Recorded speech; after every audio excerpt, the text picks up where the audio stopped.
We are professionals. That makes one of us. And on that note,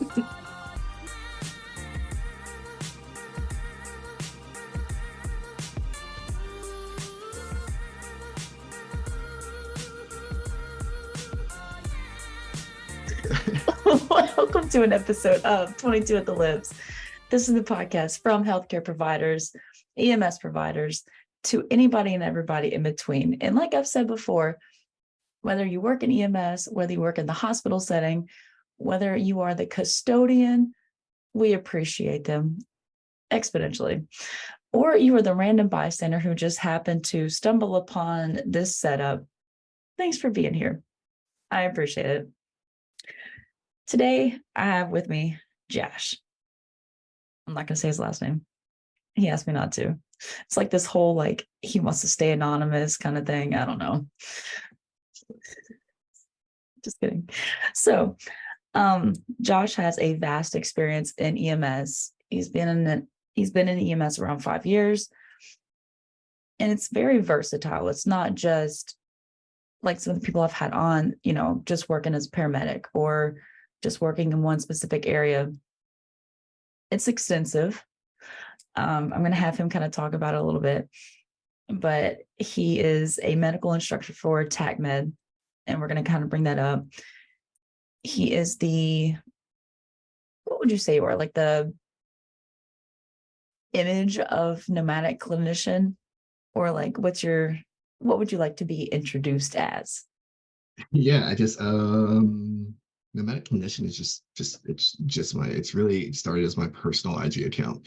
And I just kind of morphed from there as I started pushing out more and more content for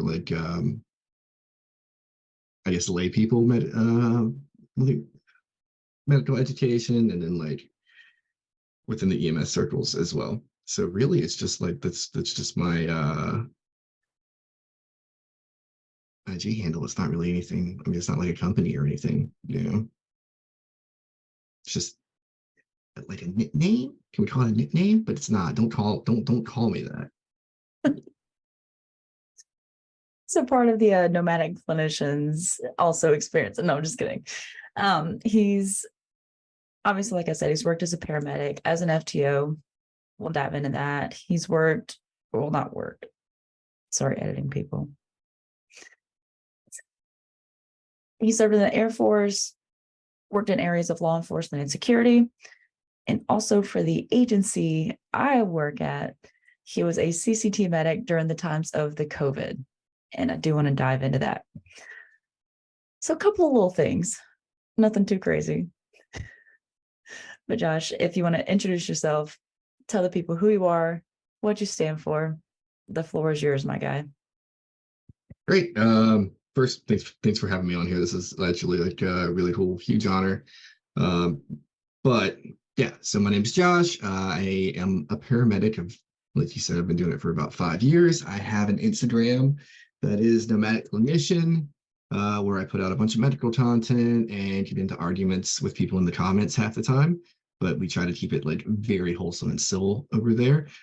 For the most part, yeah, I started out in private EMS, working primarily 911 with transfers, moved on to critical care. At the height of my burnout, which is the normal, around the 3-year mark or so. Doesn't take very long, but I made transition into doing travel contracts. So I was able to hop around for a couple of different places, a couple of different states, and fill roles in both the 911 side and then some safety, industrial medicine. I had a short stint offshore. I found out it wasn't for me.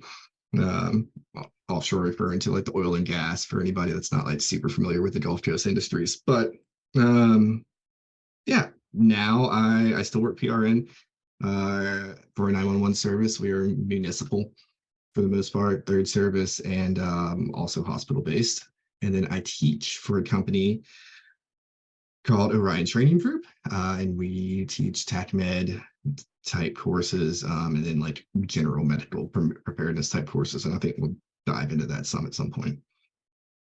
So kind of a big reason I wanted Josh on is I feel like a big part of getting the most of your experience in EMS is not just going through the schooling, knowing your protocols, your pathophysiology of what medications do, the A&P of the body, but it's also the aspect of like teaching and instructing, and not just, how do I put this? Not just a matter of like sharing the information you know, but also being able to instill that information into current providers, future providers, aspects of what's next to come in the future generations of EMS, which sounds really prestige and pretentious, but I mean, it's realistic. So, Josh, if you want to tell me about your experience as an FTO, why you became an FTO, your favorite moments, what it entails for you. Go ahead, my guy. Yeah, that's a huge subject and kind of what you were getting into there.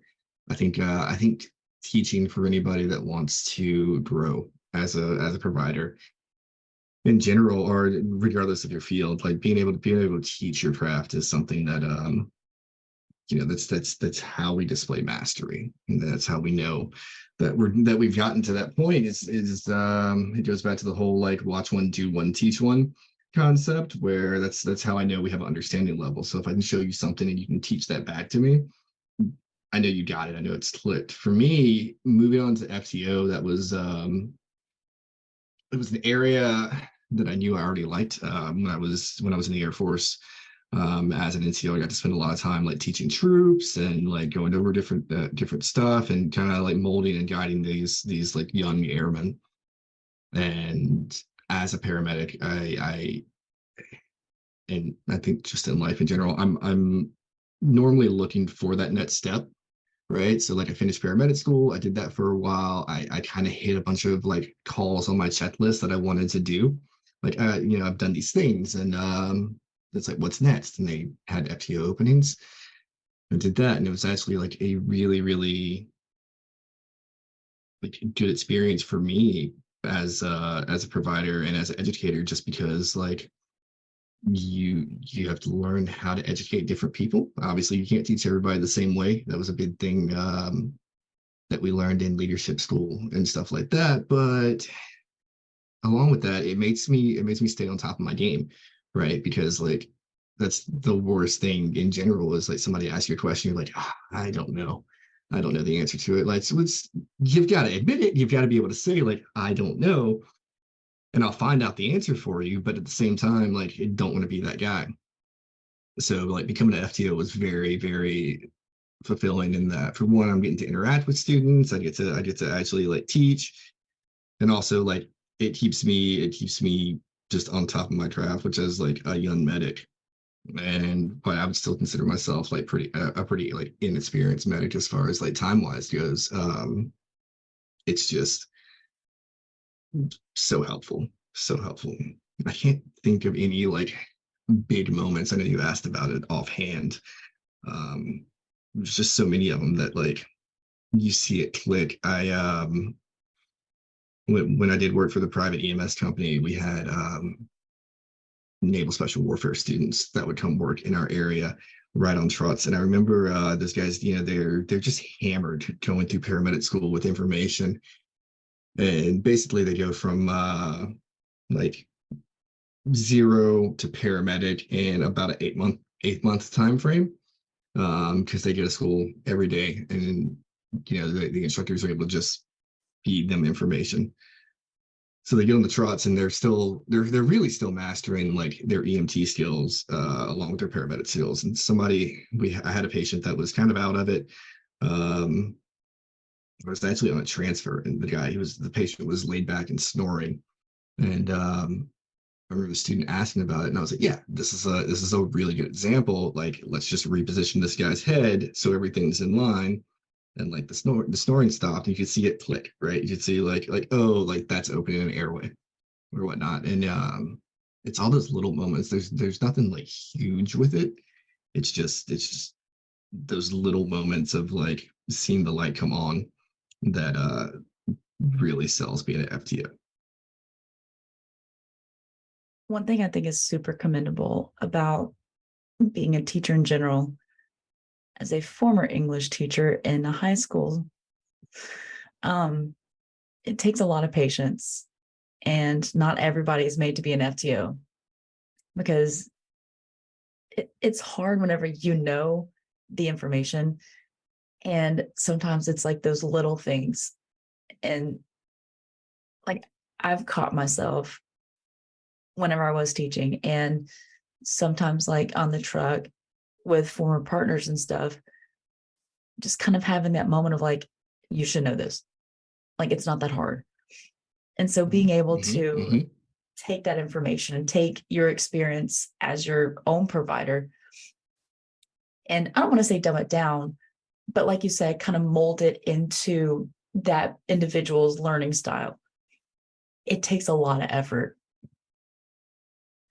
It does. It does. And I think so. I think we've all had those moments. And I think that's a challenge when it comes to like teaching as a FTO or field training officer, versus like teaching in a classroom as well, right? Because we know the types of days we have, we know the schedules we work, and like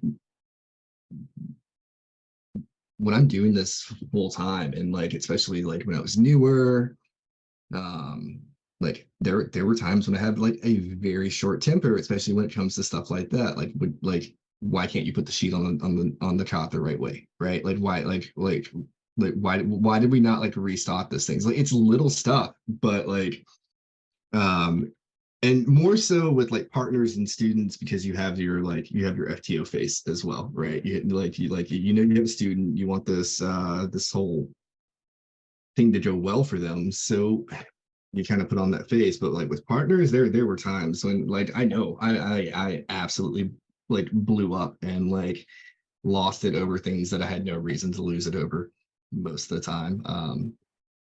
They're if there's partners listening to this, um, I've apologized already, and I'm still very sorry. But it's good because it also teaches you like with experience, like you learn to manage that more, and it's important to remember, especially with students, that like they're new, they don't know, that's why they're there, right? Even with paramedic students, like paramedic students are the worst, but uh at the end, if when they're at the end of their school journey and they're doing team leads or whatever else, like they don't know, like they've been told but they don't. um and most of the time with paramedic students, they don't know what they don't know, because we all come out of school thinking that like we've got it all figured out and we know everything. But yeah, it's definitely difficult in EMS because like you're dealing with the calls, you're dealing with everything on top of like wanting to teach and be a good instructor at the same time. So it definitely takes the right person. I've as I'm sure you had, I've worked under people who were fantastic at it. And I'm grateful for that. And I've seen some examples of people who like weren't so great at it sometimes as well. It's something that when I was a paramedic student, Mhm. which sometimes was rough, I'll be honest. Woo, looking back at some of the calls that I would team lead, or sometimes I just existed on, just being quite frank. Um, Mhm. oh, anyways, so something that one provider told me was, and I was kind of near the end ish of the whole stint of like capstone and team leads and whatnot. He told me, he was like, look, you have a way of presenting information that people can understand, whether that's from your teaching experience or some kind of characteristic you have, whatever it is. He was like, if you move on and you become an FTO, he said, don't ever forget that at one point you were in their shoes. You were the one who didn't know. This is embarrassing. You didn't know the milligram to milliliter dose of Narcan. Right. So I'm like, You're right, I don't. I'm kind of dumb. So- And it, I mean, it can be. I mean, a lot of times when that kind of stuff happens, you have to double check with people too, and just be like, hey, did you like, all right, like, do you know when you said the wrong thing, or do you not know? Because like, if we're at this point and we don't know exactly, like, at least something like a med dose, there may be more work to do at that point. But so most of the time, students are just so nervous that like they make dumb mistakes, right? And that's just part of being an FTO. Like you need to be able to like identify those and realize that they're nervous and like be able to coach in like a way that actually works for the student, right? Versus get it right. Like, But writing. yeah, yeah, I mean, I learned a lot in the military. One thing in the military, there's a certain style of training that is taught and done in the military a lot of times that it's not effective. It's not it works in the setting sort of, but as far as like talking to everyday people, it's not the way. Like you don't yell, you don't like berate. It doesn't work, right? It doesn't. People shut down. um and that just comes back to like adult learning models and learning how to teach people. So on the note of instruction, Uh-huh. um, tell me about like what you teach at Orion and like your tag med course and your role in it, what it is, what we can gain from it. Sure. So as far as like we'll go like 30,000 foot view and then down. So at Orion Training Group, we teach open enrollment courses for American citizens. And what that means for us is that like as long as you are an American and you don't have like crazy felonies or anything like that, then you're welcome to come to our classes. So we teach well, and I say that because we do teach a lot of things that involve firearms. We teach close quarters battle or CQB, which is more of like your building clearing, SWAT tactics. We'll teach long range shooting. We teach how to use night vision, using night vision for viewing activities, and then we've brought TACMED into that as well. It was actually one of the first courses that we offered, and so what it started out as is, and what I still teach is I teach TECLEO or TECC LEO, which is Tactical Emergency Casualty Care for law enforcement officers, and then TECC, which is so it's a 1 day for TECLEO, it's a 2 day for TECC. We started developing courses to get away from those. For the most part, that NAEMT designs those courses to be taught to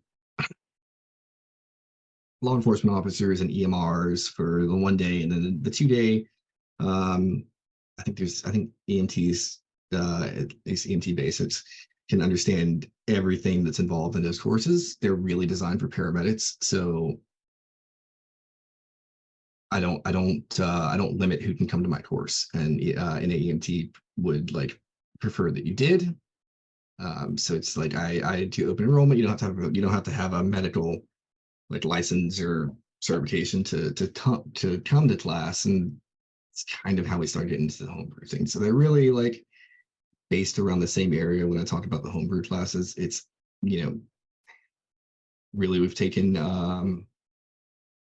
like the stop the bleed type content and brought in a little bit of your like wilderness first responder type stuff, and then mix that with the tactics as well. So we offer a couple of different types of classes in that. Our TAC Med is pretty much stop the bleed with some extra steps. I mean, it teaches your basic March algorithm, yeah, which is my preferred like assessment algorithm for trauma. It teaches your basic like how to deal with life threats at the point of injury, and then really how to get people out of the situation. Moving from there, I teach a care under fire course, which is It's a force on force class, meaning it's going to use we're going to use simunitions and or airsoft guns. So people are shooting at you. You have the opportunity to shoot back. That's actually, our common friend Cecil or whatnot. And that's how I met him. He came out to take the care under fire class. So what it is we do a day of introduction to CQB, to get people used to like walking into rooms in like a thoughtful manner, and then the next day we add in like how to treat injuries and how to extract people, and the end of that day is just culmination exercises of them doing both. Those are the things, and then my newer course is based around more of the like remote and wildland stuff, just because I think a lot of our fan base deals with a lot of time in the backcountry, whether it's hiking or camping or overlanding or whatever. And so I wanted to start giving people some education on what to do when like somebody's not going to be at their side in 15 to 20 minutes, so it's a lot more mindset and logistic oriented as far as like how to prepare for an expedition, how to make long and short-term care plans, and then like considerations for evacuation, whether we have to like carry somebody out because we just hiked 7 miles a day prior, or if we need to be able to set up an LZ, how we're going to get in touch with people when there's not cell phone service. Just, it kind of covers the wide range of stuff in that like kind of survival and preparedness realm, but mostly with a medical focus from my point.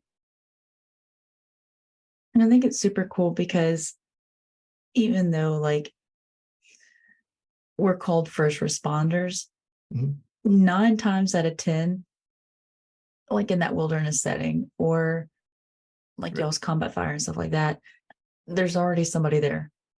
And then it's hard whenever like in the EMS setting or the 911 setting, whatever you want to call it, whether you're fire or EMS, like you get there, but people are already there.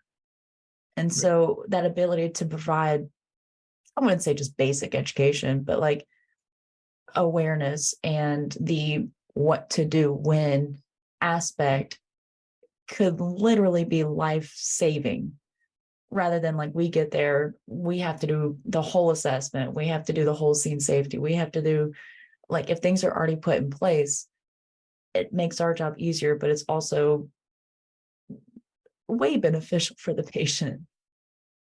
Absolutely. I think one of the coolest parts about it, teaching outside of EMS, for me, like, so I enjoy teaching like lay people, everyday people, probably more than I enjoy teaching EMS, just because they get it, they get the meaning behind it. My favorite so far has been law enforcement.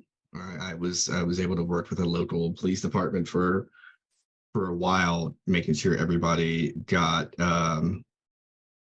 the TECC course. So we went over everything that would be carried in like a typical IFAC, like the individual first aid kit, which for anybody else's like situational awareness, it would just be typically it's a tourniquet of some kind, wound packing gauze, chest seals, nasopharyngeal airways, and gloves, basic stuff at that point.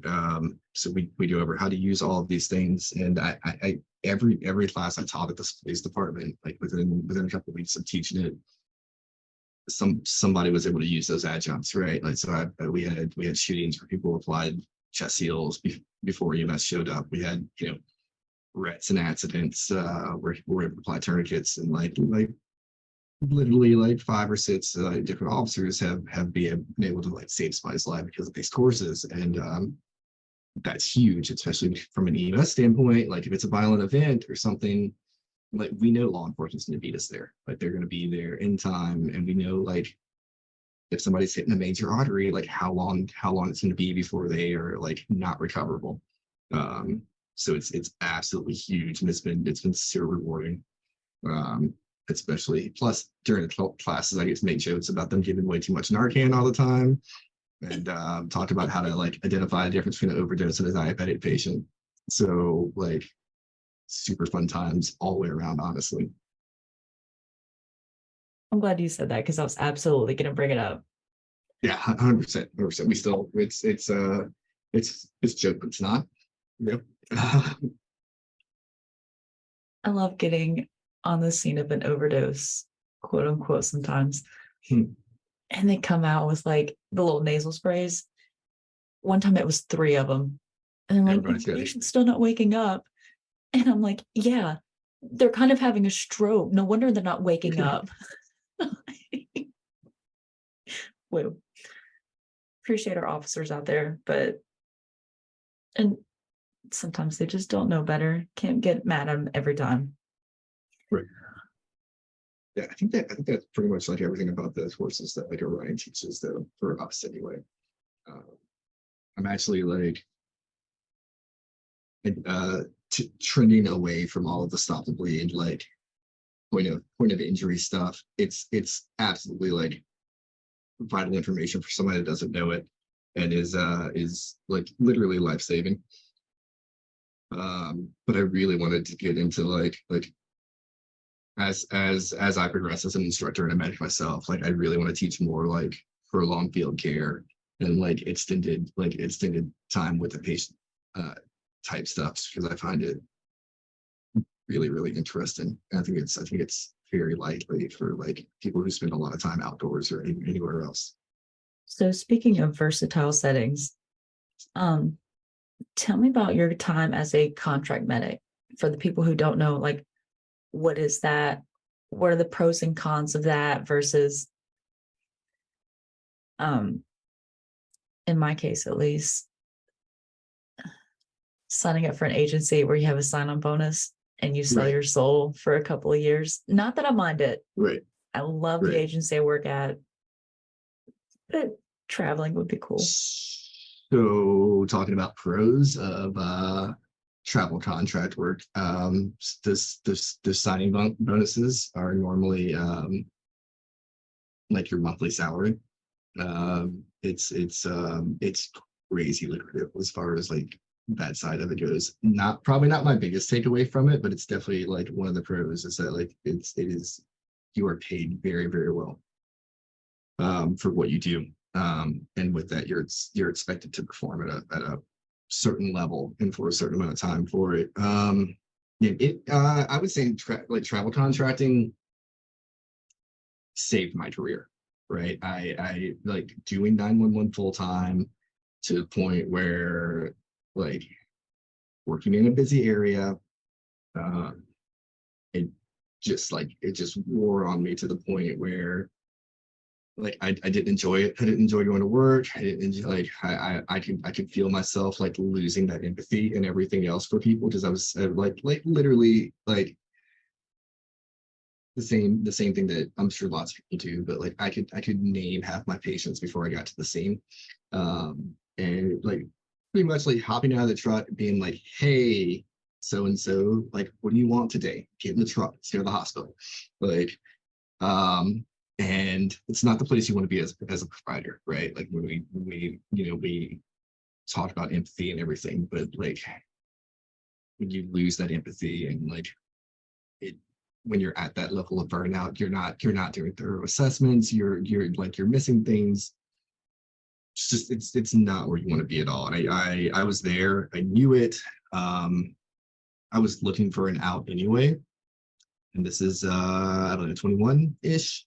So like towards like the end of like the busiest parts of COVID. But yeah, I got an initial. I just started like throwing out resumes to all of these like companies. I think I'm still rostered with like 30 companies total or something like that to get phone calls, and like it's how I was able to do it consistently for such a long time. But yeah, my first one, obviously I still won't name like the agency or anything, but like it wouldn't be hard to figure out, I'm sure.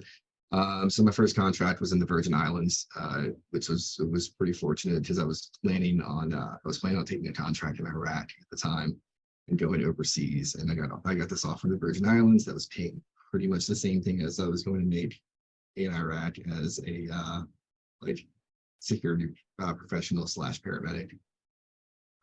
So I decided that the Caribbean sounded way better than the Middle East at the time, and went there.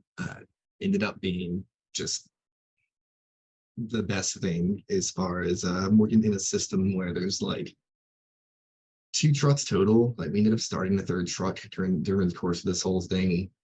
Um, this community has like zero idea of what 911 abuse or anything is. They don't use healthcare. So like when they're calling 911, like something has gone terribly wrong. And it gave you just a sense of doing it. And also it got me out of my area. It's just something I was talking to somebody about recently. It was I was even with my burnout and everything else, I was decently high performer and in my area. When I hit through on this contract, I was one of the youngest and like least experienced medics there. So everybody else is pushing like 15, 20 years.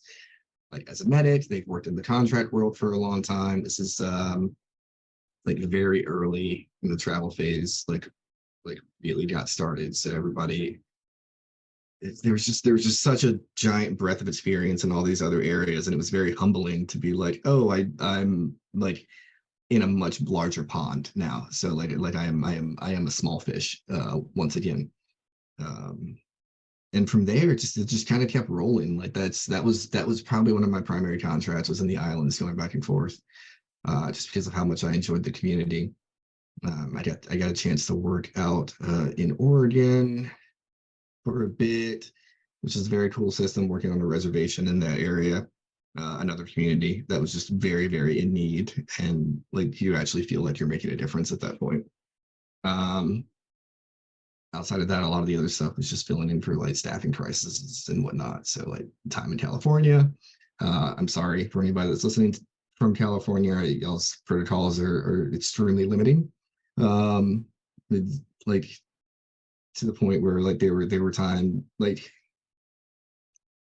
if you had an identified anaphylaxis patient, like you could give them Benadryl, but you had to call before you would give IM epi. Like you had to have orders to be able to give epi. Um, yeah, my med bots consisted of almost nothing. I think I had Zofran, Narcan, and Benadryl, and like my ACLS drugs, and that was about it. All right. California's rough, but it was still fun to work. But yeah, jumped around. Like I said, I did some time offshore, and that was mostly with like COVID testing and stuff like that. After about a month, I realized that like living on an oil rig or like drill ship wasn't really for me. I was getting very stir crazy by the end of the month. Um, but yeah, the whole experience, man, just like you learn so much because like working 911 these different areas, you learn that there's cultural differences and stuff like that. There's protocol differences, which is always fun as well because you'll be introduced to new drugs that like you may have not seen before, and then you're like on your first night on the truck because you just landed 8 hours prior and they needed somebody to work, but you're like furiously doodling what these drugs are, because like you never carried whatever. I can't think of a good example. Like I always had Solumedrol. We never learned about debts or anything like that going through paramedic school. And I remember we had the first contract I got to, we had debts instead of Solumedrol. I had to look up everything. And also as like a newer medic, I never carried morphine. So like I knew the dosages, but I never really used it. So I had to look that up. But then with that, you also learn that like sick people are sick people no matter where you go, right? So like no matter where I've worked, the calls have always been the same. I know you've worked in a couple other areas as well throughout your career, and that was like my biggest takeaway of going different places was that like the calls are all the same. Most of the time, the local employees are all griping about the same things no matter where you go. It doesn't really change. Most systems are dealing with the same problems, and I don't know. It was just eye opening to get out of my area and kind of start seeing EMS as like a just from a wider lens versus what was happening like right near my home. Um, Definitely cool experience. I would recommend anybody doing it once they had a little bit of experience under their belts. I'm glad you said the thing about every agency has like its good and bad. Mm-hmm. And no matter where you're at geographically, like you said, sick people are still sick people.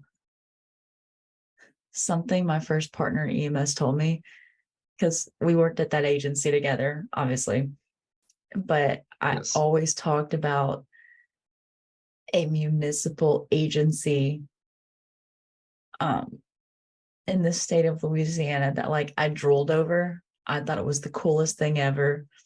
Whatever. Mm-hmm. Um, he told me, he's like, bro, no matter where you work, it's all McDonald's. It is all the same thing. So And I can't get past that. that's a yeah, yeah, no, that's a really good way to put it, actually. I didn't think about that, but yeah, yeah, it is. And honestly, having worked both now, I've worked obviously like for a private service in Louisiana, but I work at a municipal service, and I work hand in hand with people like from other adjacent municipal services, and like the grass isn't always greener, right? Like there are some municipal services, especially like near where we live, that are, they're progressive and aggressive as well with some things, which like seems really cool. Um, but it's the same thing. Like you're getting the same calls, you deal with the same stuff. I think it's really, and that's something to talk about as well, I guess. Is just that, like, if we look at like longevity in EMS, and if you want to stay in this career field, right, and keep doing it, that's one of my other takeaways from travel, is that like the same thing, the grass isn't always greener. Now it definitely gives you other opportunities, it widens your experience, but if you can be happy where you're at, right, if you can truly be happy in your spot, and there's something to say about like staying somewhere and like helping that system grow versus like jumping to try to find something else. I don't know if it's my ADHD or whatnot, but I've only got a certain amount of bandwidth for like an agency or whatnot, and then I'll kick rocks, which is something I've tried to do less of in EMS versus like previous careers. So yeah, I mean, there are definitely some agencies that are worth drooling over out there. There are some places that like I would love to work in, positions that I would love to do. Uh, there's just other aspects of that too. Like, are you willing to relocate? Like, we didn't really talk about all the cons of travel. Um, but one of the aspects of that is that you are traveling, right? You are away from home. You're away from like your space. And sometimes that may mean like sharing a hotel room with like somebody that you just met getting off the plane, because like you and your partner are running 24/7, and like your downtime is in your hotel room, right? Because you're there for a disaster. It may mean that like you have to fly somewhere and pick up a truck and drive that truck to a disaster area, and you're going to live out that truck for the extent of the time you're there. Like, I know we have strike force and everything else, right? But like, um, during Hurricane Ida, I lived in the parking lot of Shelby Hospital in Homa, um, for 2.5 weeks. We had portable showers and stuff. We had all of the amenities were there for us, but still, like, you got to find somewhere to sleep and everything else. So there's definitely like some hard times to it as well. There's pros and cons to everything. So if you can be happy where you're at, like there's nothing wrong with that either.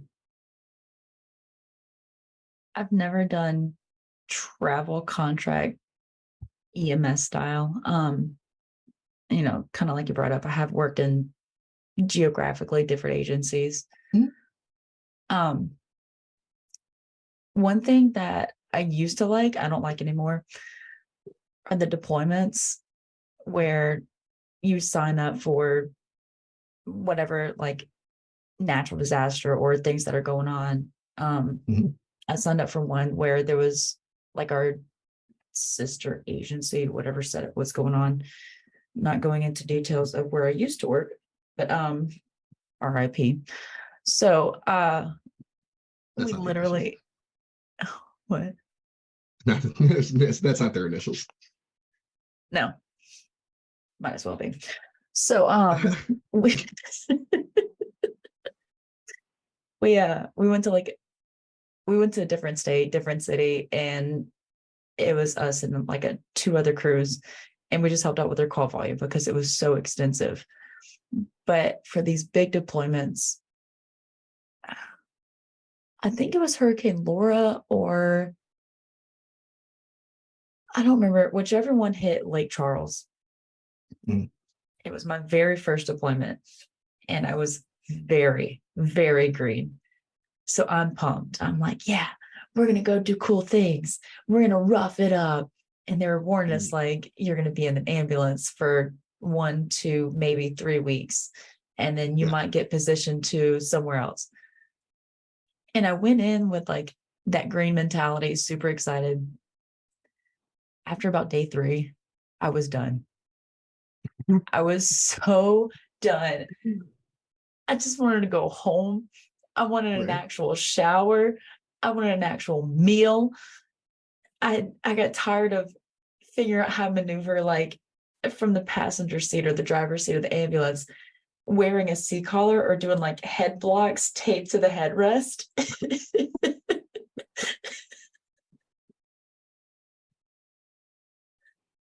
I did another one and I'll never do another one. It That's was too much. fantastic. Yeah, everybody wants to be a gangster. Uh, if- until it's time to do gangster stuff. And that's sleeping in the back of an ambulance doesn't really seem as gangster once you get into it. I live for that. I there's something still in me that like if I get a call and they say like, hey, I need like, can you be like in this state within like 48 hours or something like that, and it's just like absolutely, like let me like just start throwing stuff in a bag, like send me a random plane ticket from somebody I don't know, and like I'm out, like I'm gonna take like my personal stethoscope and like some clothes, and like I'm going. And there's just something exciting with it. Now it seems like the big trend is that there's not as many short-term contracts anymore. My preference is for like 1 to 2 months gone. Most things now are trending towards like 13 weeks to a year, and that's way long. That's a job. It's a job at that point. I don't want to be I don't want to be gone for that amount of time uh, any longer, especially as I get older. It's It fun. just hits I mean, different when you can get off the shift and go home to your bed. maybe so. Maybe it's like a mindset thing, because I know I'm gonna use some of the like most overused sayings like ever, but I don't have a better one for it at the moment. Um, from like the military perspective, deployment wise, it was always like the embrace the suck, like this, like right, like this is terrible, but like we're it's terrible for everybody together, and that's what makes it like fun up until a point. I think like you said, I think after you've done it a few times or whatever, you're like, I'm not into this anymore. Um, I like the build up towards it. Um, the work part it's just work. Like we said, it's the same as anything else, you know. Sometimes you get to see like more interesting stuff during like hurricane responses and stuff. I saw a lot more like carbon monoxide poisoning was huge this last time. People had generators either way too close to their house or in their house or on the porch or whatever, and we were just getting call after call after call for carbon monoxide poisoning, um, which wasn't something I had seen a ton of in my career up until that point. So that was cool to actually be able to identify the presentation and stuff. Different experiences. Glad you brought that one up because during it was the Hurricane Laura deployment that we had. There was the day before, there was a call for there was a family of like 4 or 5, the mom, dad, all the kids had to be like, I think the dad drug out his entire family out of the house because everybody started getting real sleepy and they all had the carbon monoxide poisoning. And so that was the first time I'd ever seen it. And like I obviously like I learned about it in EMT school, but it felt like one of those foreign things that we'll never see of like organophosphate poisoning. Like Right. you may see it once. And so being able to like be there and see how the medics were working, understand why it's dangerous. And then my partner after explained like, it'll present as XYZ, even though, they have the 100% O2 sat, they're still doing trash. Um, Right. so the next night we had this guy, he was there for like the demolition or reconstruction, whatever it was, sleeping in his giant, what's it called? One of those big, not tractor things, but like the things you see doing road Right. work on the side of the road. Okay. Not a crane. I don't know what it is. Fair enough. I But just yeah, know it blocks yeah, traffic. some kind of giant piece of equipment, right? So like he would sleep in the cab and he called because he was, I don't think he was tired. He just felt like he couldn't breathe. And so we get there and like everything was fine. Everything was completely fine. And he was like, yeah, I want to go to the hospital. I want to get checked out. And so we dropped him off. And I told my partner, like, was that the thing? Or it's really convenient that he just wanted to be off work for a day. Turns out his CO2 levels were trash. He No. he started decompensating, I think like that night. So Yeah. now every time we go to a call, I wish I was joking, like shortness of breath or altered mental status, there's that small part of me that's like, oh God, this is it again. I can't miss this.